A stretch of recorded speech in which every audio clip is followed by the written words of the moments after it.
అయ్యో! ఎందుకిలా కాలుస్తున్నారు అనుకుంటున్నారా? మీరు గాని మన ఛానల్ ఫస్ట్ టైం చూస్తుంటే సబ్స్క్రైబ్ మై ఛానల్.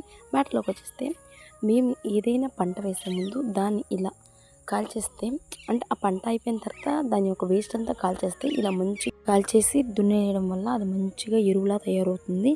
నెక్స్ట్ వేయబోయే పంట మంచిగా ఉత్పత్తి వస్తుంది. దాని యొక్క ప్రొడక్ట్ అనేది. మేమైతే ప్రెజెంట్ ఇప్పుడు హైబ్రిడ్ కార్న్ విత్తనాలు వేస్తున్నాం.